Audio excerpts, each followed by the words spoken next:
As Professor Patudi said, like all of you, I am interested in India, except I began my life being a physicist and then astronomer. I got interested in astronomical detections, galaxies, and how the universe began. Now, in course of such work, I did get into brain and yoga. Through yoga, I created the brain atlas. How does the brain think?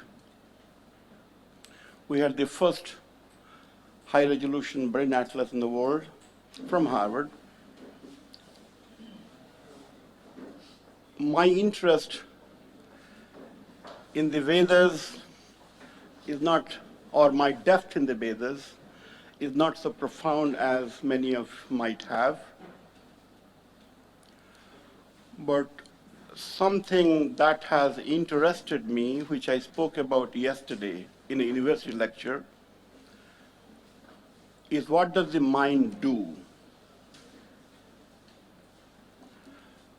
I should kind of mention to you all that mind as an entity is not known in the West. The Indian discovery of mind is unique to India. We don't know, or I do not know, who discovered it. Who said that you have a mind. That mind does. I don't do. Mind thinks. Mind creates. Mind walks. So this concept that there's something called mind which may not be contained in the body is Indian cosmology. That attracted me through the research I said I did on neurology and neuroanatomy and the brain atlas. So what is this mind? Now we can't capture it. Yoga says mind doesn't exist. Yoga says mind is a mirror. That is, whatever you bring in, mind reflects it.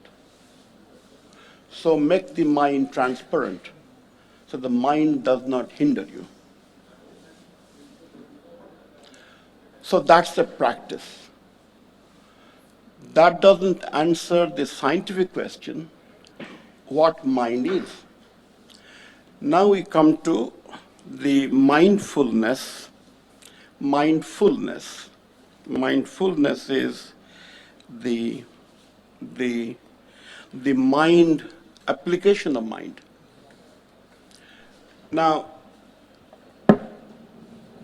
each of you is probably more familiar with mindfulness through practice, through reading, through recitation, through work, through lectures, through teaching.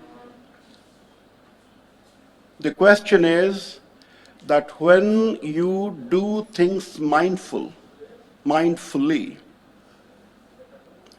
does the information get transferred fully? There's something called information transfer. I speak, you are hearing. Am I mindful of my speech, whatever I'm saying? Are you mindful and listening what I'm saying? If those things are 100%, then we call the information transfer of me to you is complete. I will use the term entropy in this. Information transfer is a scientific term. Whole world, universe, science, technology, everything is information transfer. What we understand. what we understand of nature, what we understand of the wood, what we understand of the air, how much of thing we know about an object, how much the object talk to us, information transfer. So now, with that spirit, with that mindfulness, I invite you all to be mindful so that we can have as much high percent of information transfer as we can do. I must tell you one more thing. Information transfer is not a function of the student, not a listener. Each of the speakers have to be mindful in what they're saying. Most often what happens is the speaker who speaks does not speak from the heart. He or she has heard it, has not analyzed fully, has not really gravitated. So I should request you all, as a brother from a foreign place, who sees India from a different angle, that let us all celebrate the India's contribution to the world, that don't speak anything that you don't understand. Am I clear? Very much. Do not utter a word, please. This is very important. Presently, many young people, many researchers are going to the West, many sadhus, many teachers, and they are doing damage to the country. They must not. And you are the people who have to question them. That any word you use, dharma, jnana, viveka, prajna, any word you use, you have spent a year or two in digesting it.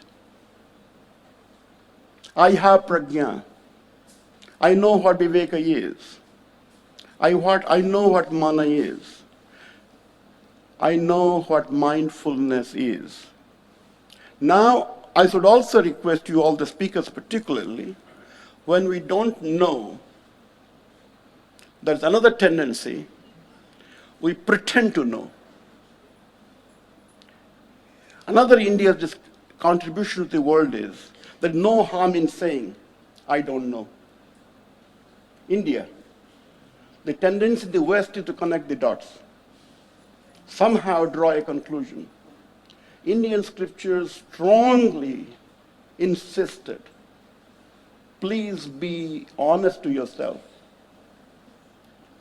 Lot things to be known. We have gone so far. Let nature reveal itself. Yes, move on. Okay, all right, I'm sorry.